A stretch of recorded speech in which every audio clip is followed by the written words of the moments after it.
my name's Brett Hagen. I work for the Heat Networks Delivery Unit at the Department for Business, Energy and Industrial Strategy, or BEIS, currently based in London today. So, I mean, in terms of the challenge for the UK, in terms of decarbonisation, it's worth taking a step back and looking at heat. So, you know, in terms of the general, on the left there, you've got the kind of Committee on Climate Change pathways to net zero by 2050. The black line is where we currently are, and then the kind of purple line is the projection in terms of how we get there. And as you can see, you know, there's a huge challenge ahead. The UK has been very successful to date in reaching its carbon budget, and that's primarily been down to the decarbonisation of electricity. The other two major sources of carbon emissions, heat and transport, have kind of been less a part of that. But obviously, clearly, if we continue that trajectory, heat and transport are going to have to play their part. I think transport, the solutions are kind of probably a little bit more clear and obvious what needs to happen. Electrification of transport, maybe some hydrogen, and obviously modal shift onto public transport, walking and cycling. But heat is a larger source of carbon emissions, and it's a more complex source of carbon emissions to decarbonise. Currently, the UK relies primarily on gas for its heating. So in case anyone on the call is asking what is a heat network, I mean, in its simplest form, all it is a way to connect multiple buildings within a town or city centre to a heat source. So you've got, you know, pipes laid underground like any other utility that deliver heat, you know, across a city centre or a town centre or a village, or a development, and they connect to buildings with a heat plate exchanger normally, so that exchanges heat without actually physically transferring water between the two systems. In simplistic terms, it's a bit like putting two radiators together. The water doesn't transfer across, but the heat does. But you know, from the perspective of the topic this morning, minewater heat, it's the bit on the end, so the actual heat source that's of interest. And you know, what heat networks allow you to do is take advantage of a lot of opportunities that an individual building or a small number of buildings can't necessarily do. So, for instance, natural heat sources like mine water heat or river heat from rivers or geothermal heat could be a source of heat, or it could be from industrial sources like energy from waste or industrial waste heat or sewers. So in terms of heat networks, I mean, sort of a few years back, the Clean Growth Strategy set out the vital role the heat networks would play in decarbonising heat in the UK.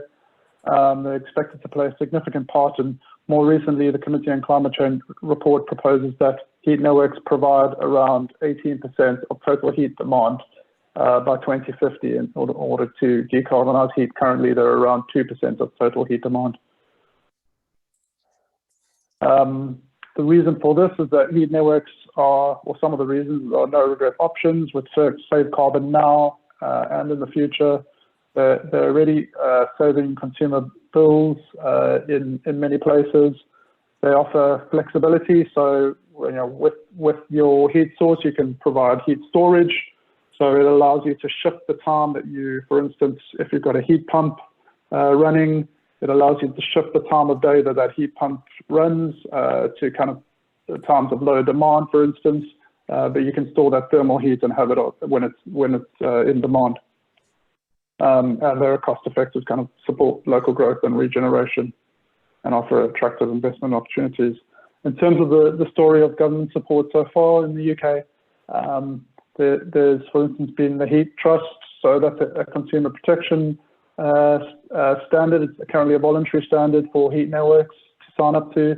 And there's also the Code of Practice, which is a technical code of practice for designing and building heat networks. There's heat meeting and billing regulations. So that sort of deals with the modern kind of bringing heat networks up to standard in terms of metering and billing,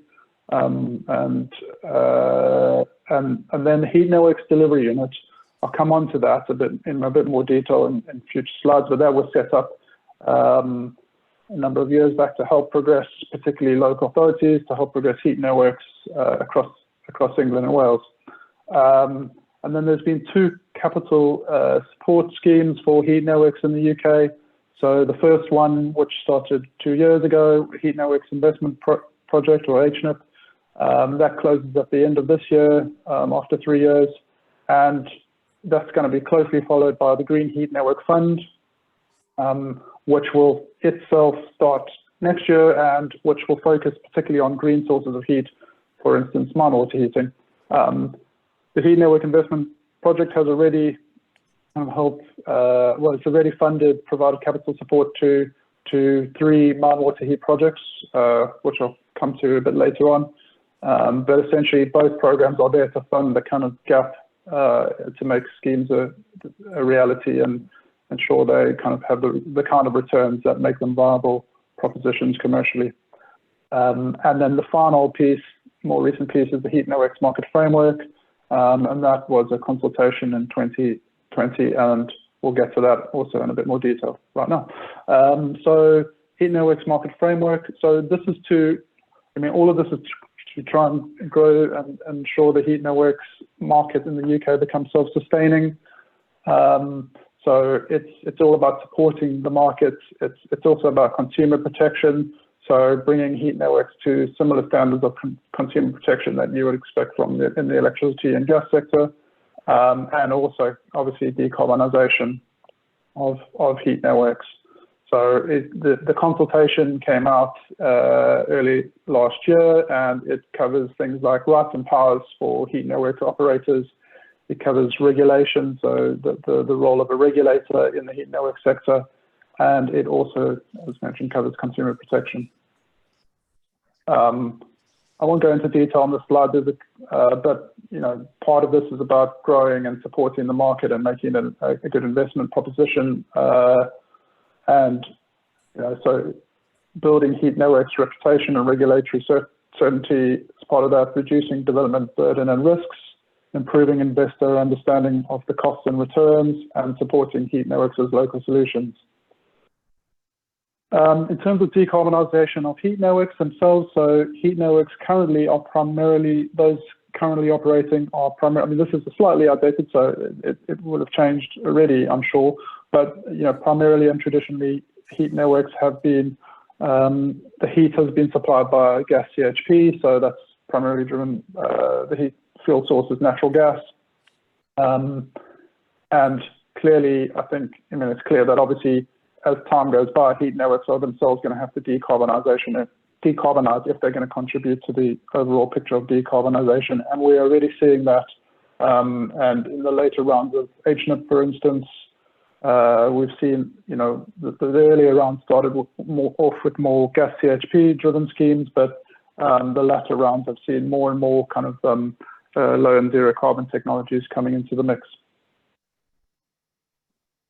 Heat network zoning is another sort of big policy measure that we're looking at. So in this context, zoning is the establishment of a geographic zone within a given town or city centre, for instance, where heat networks would be the preferred choice for decarbonising heat.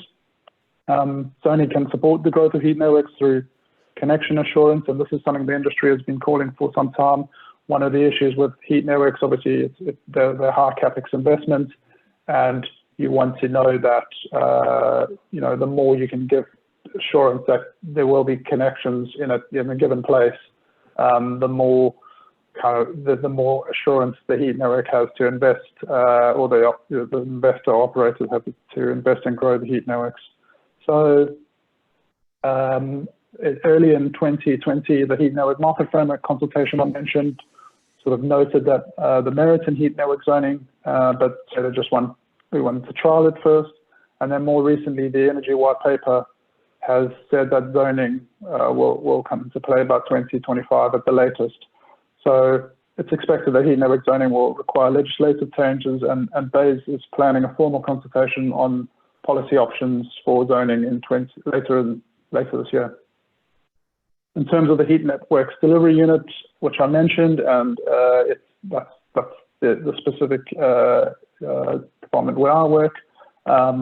It's been running for about 7 or 8 years now, and it's in its 10th round of funding, and primarily it provides support for early project development to get projects to kind of be a commercial reality. It's delivered 23 million in grants to local authorities in England and Wales. In Scotland and Northern Ireland, energy is devolved, so it doesn't. HNDU doesn't cover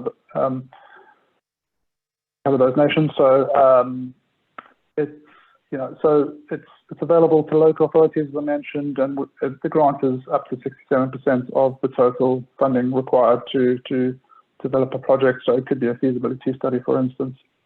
We supported 150 local authorities, 350 projects.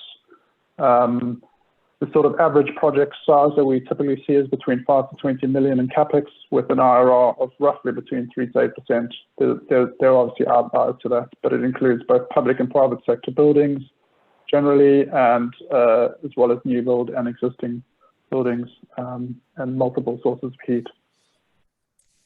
If you are wondering why primarily we work with local authorities with HND or provide grant funding to them. That's not to say they don't work with private sector partners in kind of getting funding and developing schemes. It's just that we provide the grant through local authorities, but local authorities we see as playing a key role. They're obviously local asset owners in their given area. They have local relationships with key stakeholders within the area as well. And they have a responsibility obviously for decarbonisation within their local authority area. So these are the stages, just to kind of give you a picture. So this is kind of sets out the kind of different stages from start to finish concept to kind of delivery of a heat network. So on the left, heat networks delivery units cover the first 3 stages. So we provide funding support to cover kind of high-level energy mapping and master planning to identify opportunities, then techno-economic feasibility studies to kind of develop those schemes, and then detailed project development, which brings in the kind of commercial, legal, financial modeling and procurement strategy, and finally a business case to actually take the scheme forward.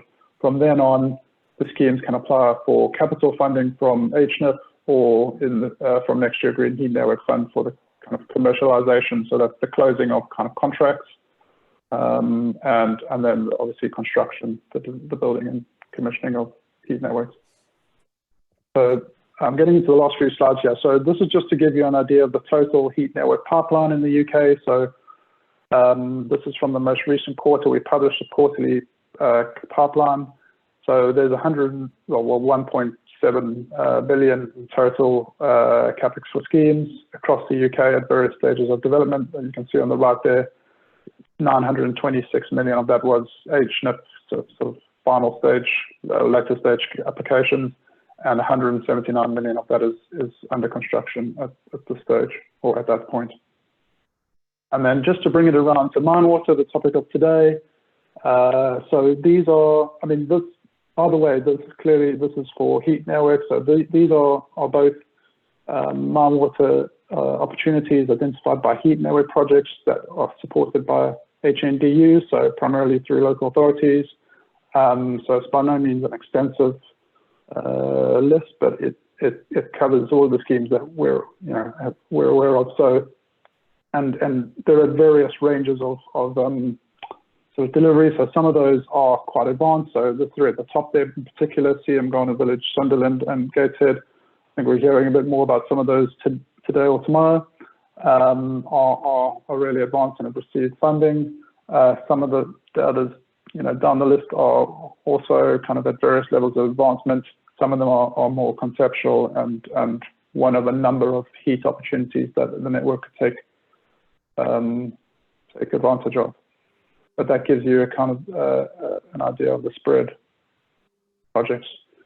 And then finally, there's just a few links in here. I'm not sure if we're sharing presentations, but there's just a few links to kind of media press coverage of some of the schemes, that the more advanced minewater heat network schemes in the UK. And I think in closing, really, going back to that slide showing heat networks, I think obviously, the fact that you've got a heat network on the end of a load sort of gives you the potential to take advantage of minewater, particularly if you're having to spend a significant amount of capital to access that minewater. Then having a large load like a heat network on the end of it sort of helps justify that. So we see it as a way to unlock minewater as well as other natural sources of heat that I mentioned. And yeah, it's obviously great that there's a number of projects that have come forward, and hopefully we do see more coming forward for green heat network funding.